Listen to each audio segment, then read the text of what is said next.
First say welcome to this celebration of the life and work of Reverend Dr. Martin Luther King.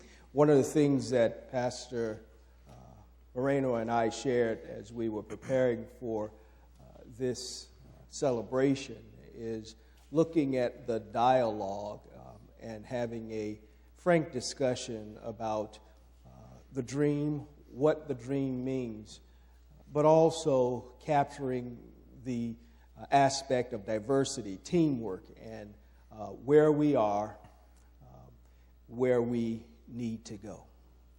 And so having said that, I'd like to start with talking about the dream and kind of shaping that for our discussion and conversation. Dr. Martin Luther King Jr. Was an innovative thinker and a risk taker. These are two qualities that I believe outline a successful leader and one that leaves a legacy. Dr. King's dream was radical, but it was not a radical dream extrapolated from the stars. In his 1963 speech on the Washington, D.C. Memorial, King acknowledged that this dream is deeply rooted in the American dream. The American dream is to acknowledge and embrace the truth set forth in the Declaration of Independence, that all men are created equal, that they are endowed by their Creator with certain inalienable rights, and among these are life, liberty, and the pursuit of happiness. King's dream was defined by many in different ways. What's most important is not just the concept of the dream or knowing the words of the dream speech that was so eloquent. The most important thing about King's dream is that it is an American dream. However, there is work that is involved in the dream becoming a reality. Without working towards diversity, without working towards standing on common ground, without working for the advancement of the entire country, the dream quickly erodes into a nightmare. In the realm of science and technology, America has advanced leaps and bounds. There's even conversation today about sending people to Mars, a trip that would take over 560 days. America has embraced wind and solar technology to fuel and power homes and industry. And there's no doubt that America has been a major player in the field of science and technology. However, the power of the dream is not only for a few, but for every human being living in this country. It is a dream that is not exclusive, but a dream that is inclusive.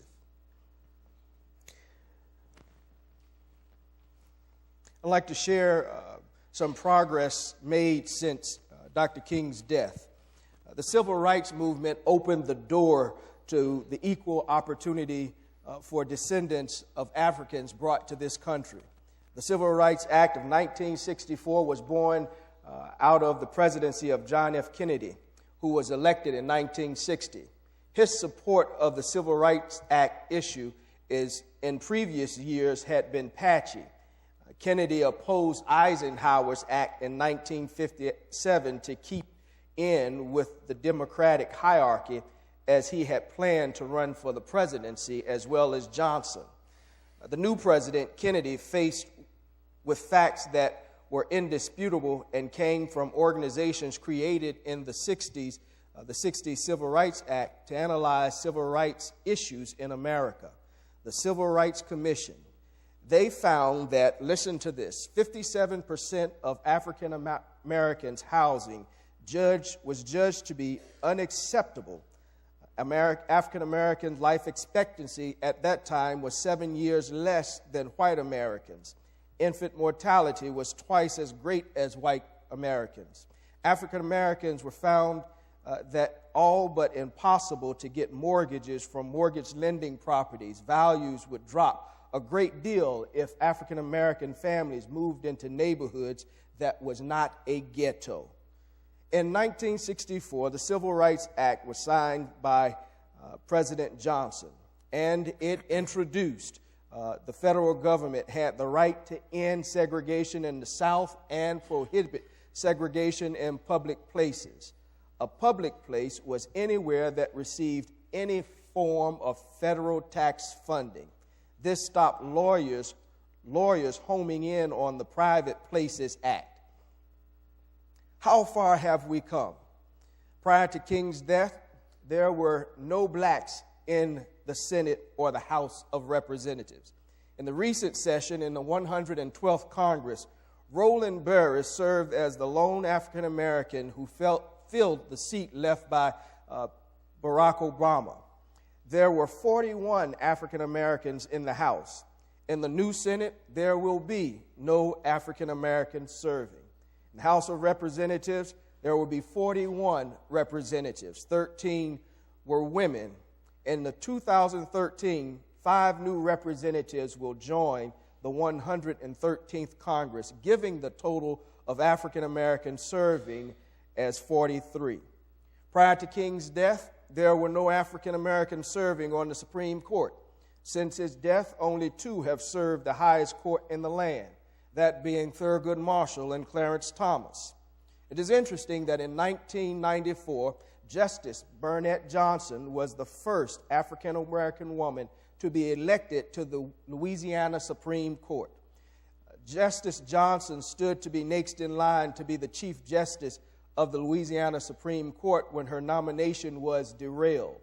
In September of 2012, the New York Times reported a New Orleans federal trial judge ruled recently that Justice Burnett J. Johnson, the second African American ever to serve on the Louisiana Supreme Court, should be the next Chief Justice because of her seniority.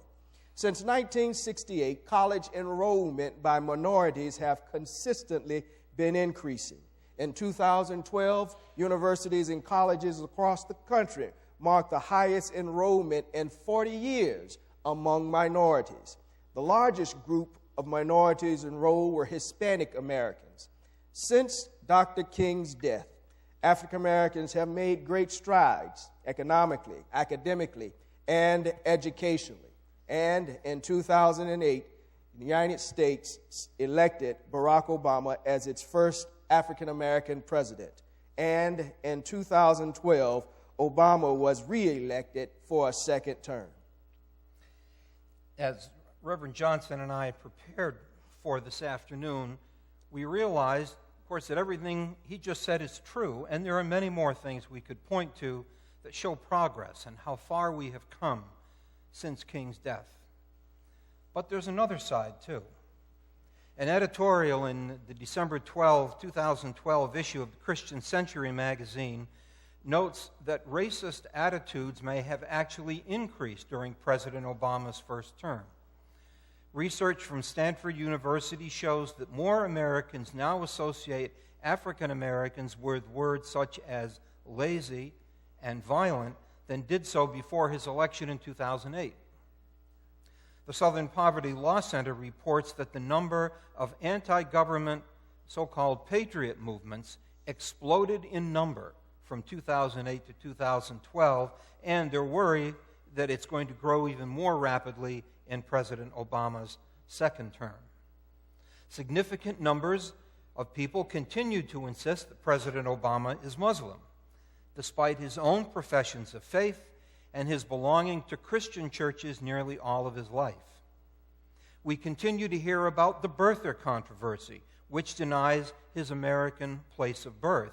And now, within the last couple of weeks, there are threats to impeach Supreme Court Justice John Roberts if he administers the oath of office to President Obama next week without first investigating his nationality. The Christian Century editorial continues that resistance to African American leadership is deeply ingrained in American history. Since emancipation in 1860, only 3 African Americans have been elected to the United States Senate.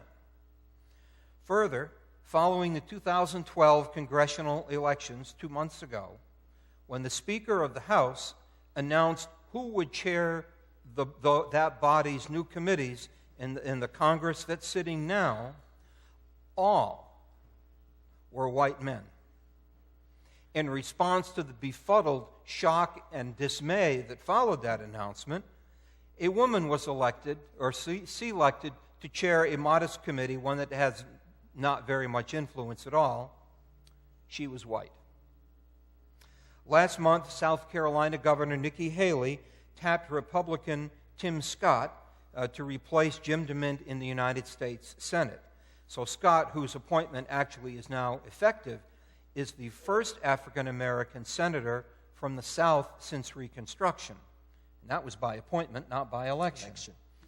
And he is the 7th ever African-American senator from anywhere in the country. Well, all of this history and more is taking place against changing demographics in our country. The Reuters news agency reported in February 2008 that if the current population trends continue, the United States population will grow to some 438 million in 2050 from about 296 million in 2005. And at that time, in 2050, the Latino population is expected to account for 29% of the population, up from about 14% now.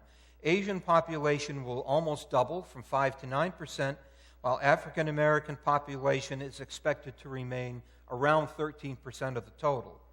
European Americans will be in the minority at only 47% of the total. And at that time, no one racial group will be in the majority. And actually, this last election, we began to see how those demographics affect elections. Now, a more recent report from USA Today moderates the numbers of the expected increases, but the percentages remain much the same. While we don't know, and of course can't know, the full impact these changes will have on our country and future elections, as noted earlier, there is already paranoia among many who see these shifts as threats. And the tensions are surely going to heighten in the years ahead. The fact is, we still struggle with seeing people as equals. White privilege allows white people to say, "Oh, I don't see color." Yet the statistics we just noted and many others and the events happening that we have discussed today make it clear that color does matter. And pretending or acting as if color doesn't make a difference does not address the underlying problems. There is no doubt we've come a long way since the 1960s, when people of all sorts rallied around Dr. King and his struggle to outlaw racial discrimination. Public outcry and dismay at his assassination impelled us to diligently monitor and implement the provisions of the 1964 Civil Rights Act. And I dare suggest that had he not been martyred, the progress that we have seen would not have happened, much of it. The irony is that the progress we've made has heightened the tensions in our country. Look at how these issues, in particular, how they manifest in the African American community. Here's a quote: "Unemployment and poverty has forced many of our people into the life of crime, but the real crime is City Hall downtown. The real crime is the State House in Albany. The real crime is the White House in Washington, D.C. The real crime is the white man who poses as liberals, the political hypocrite. And it is these legal crooks posing as our friends who are forcing us into a life of crime and then using us to spread the white man's evil vices among our people. Our people are scientifically maneuvered by the white man into a life of poverty. You are not a drug addict accidentally. Why? The white man maneuvers you into drug addictions. You are not a prostitute accidentally. You have been maneuvered into prostitution by the American white man. There is nothing about your condition in America that is accidental." This was a quote by Malcolm X, August 1963, in Harlem. The words of Malcolm X were divisive and brash in 63 to those who oppose him.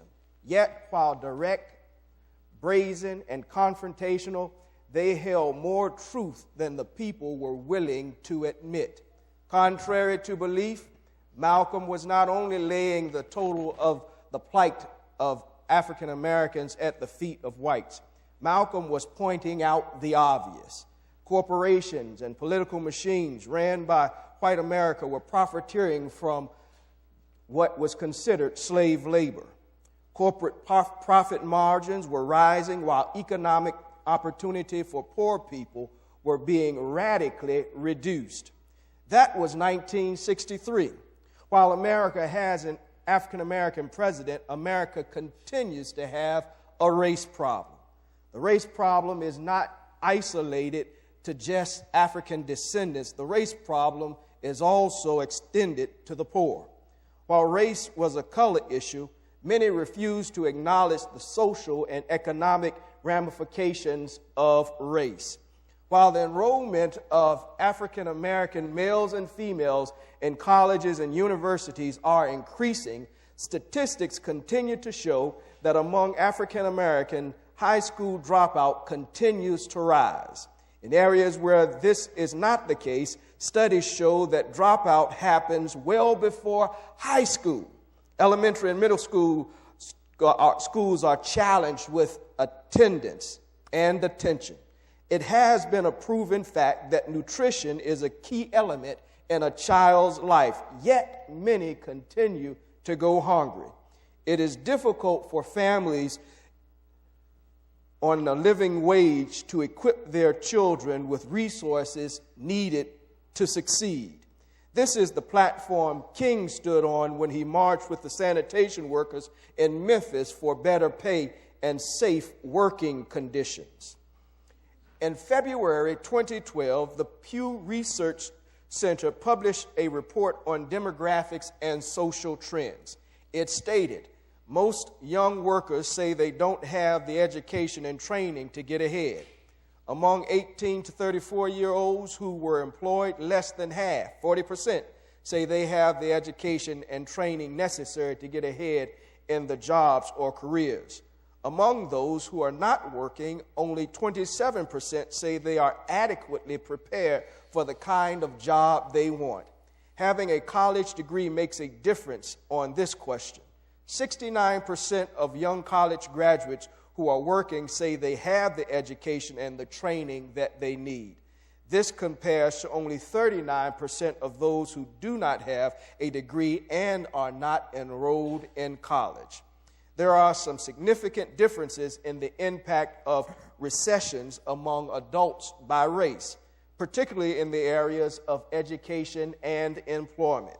The economic data shows that young blacks have an even higher unemployment rate than do young whites or young Hispanics. And even for young blacks who are working, their employment situation may not be highly satisfying. More than 6 in 10 or 62% of blacks ages 18 to 34 in recent years have taken a job that they really didn't want, just to pay the bills. This compares to 47% of whites in the same age group and 54% of Hispanics. While young blacks are also likely to report that they have gone back to school because of hard times, there is a challenge of affording to pay for the additional education. The paradox of race in America is that our common destiny is pronounced and imperiled precisely when our divisions are deeper. The inability to work together in Congress sends a ripple effect throughout our economy and infrastructure. Public education suffers when party lines are drawn. When education suffers, America suffers. When people of color and poor people are eliminated from the equation, America suffers. America suffers economically as industry after industry closes.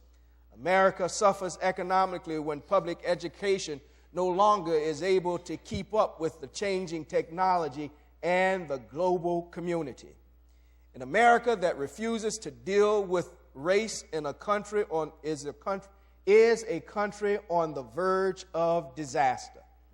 Crime in our community is not due to the lack of law enforcement. Crime manifests for several reasons: a lack of opportunity for advancement, a lack of support, and a lack of pride. This is not an us versus them position. In the 1994 book, Race Matters, Dr. Cornel West raised the issue that in order for America to truly succeed in the future, we must capitalize on our collective strength. In order for America to succeed in the future, we have to frame an intelligent conversation about race and not be fearful. This involves owning and admitting biases, establishing dialogues of race in America. This is the beginning.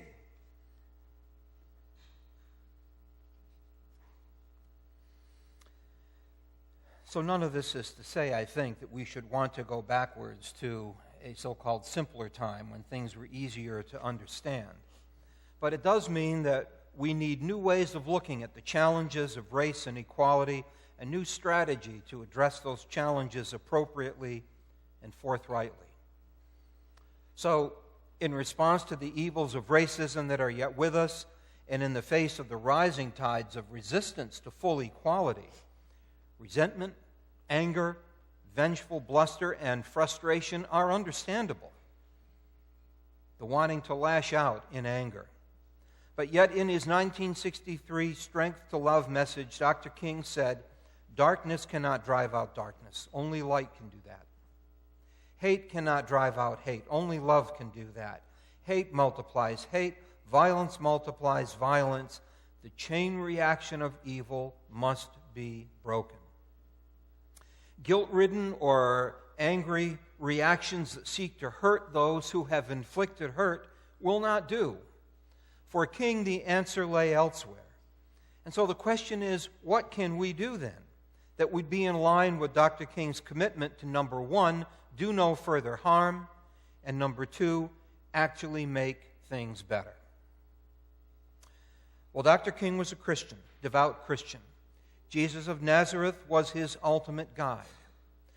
But you don't have to be a Christian to see in Jesus Christ models for positive behavior that inspired and guided Dr. King. Jesus was born in a world with peopled with prejudice, partisan, fanatical, intolerant, obstinate, opinionated, bigoted, dogmatic, zealots of all kinds, secular as well as religious, including some from his own tradition. But he showed not a trace of any of these. Jesus took the best of his Jewish religious traditions, and he rejected prejudice and bigotry whenever and wherever he found them. Now, none of us here today created the present systems that keep people of color and white people from fullness of life. And even if we were, the answers and solutions to bigotry and racism and discrimination don't lie in guilt. The anti-racist white person actually moves beyond guilt to repentance and to action aimed at justice.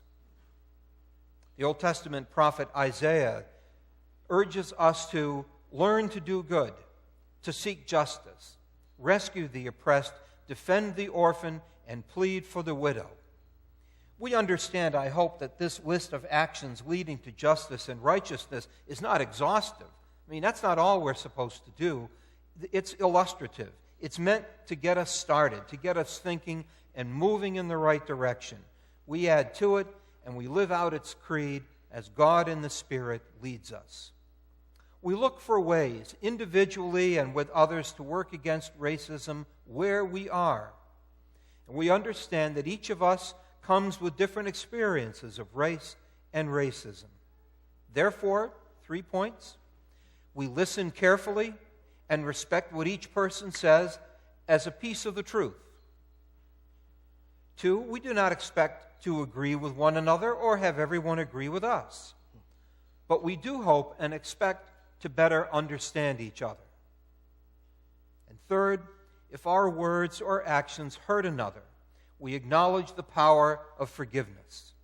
We receive forgiveness and absolution, as it were, not as ends to themselves, but as inspiration to encourage right living that leans and arcs towards equality and righteousness.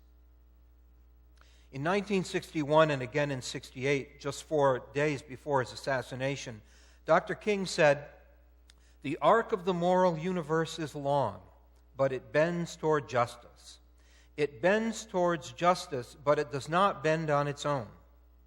It bends because each of us in our own ways put our hand on that arc and we bend it in the direction of justice." Dr. King often used these words when he explained his principles of nonviolence.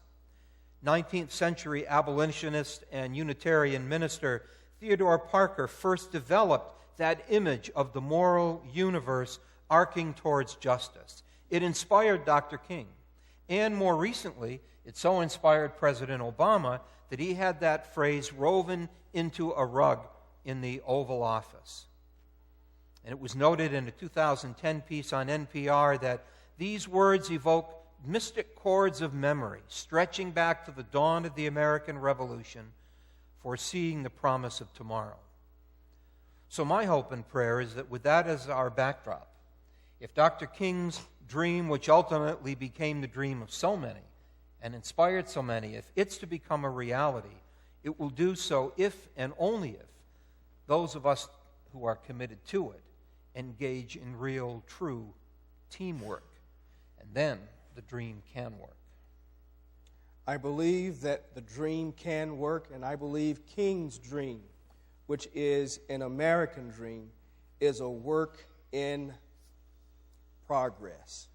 If we are to live up to the creed that guarantees each person equality, recognizing that we are all endowed by the Creator with certain unalienable rights, life, liberty, and the pursuit of happiness, it will involve our collective efforts.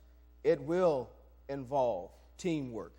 None of us are bystanders in the process. None of us are exempt from the responsibility of being actively engaged in the process of what Dr. King termed as the beloved community. The dream involves love, power, and justice. We are encouraged by Christ to love one another.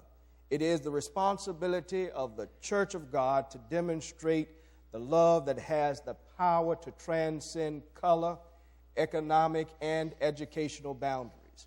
The church has the responsibility of shouldering the burden of being the example that Christ set.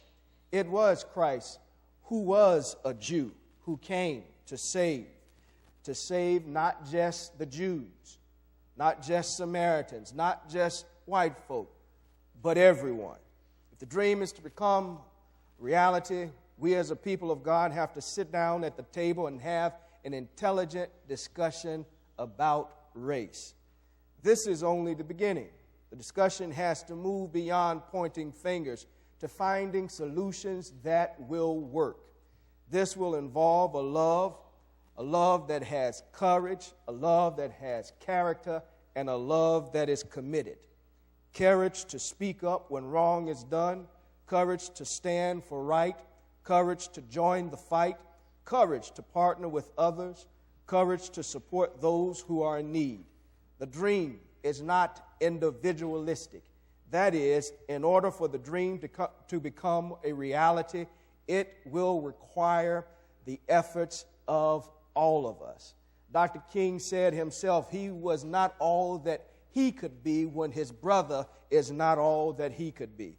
Teamwork makes the dream work when we admit that the most valuable resources or the most valuable source for help, hope, and power consist of ourselves and our common history.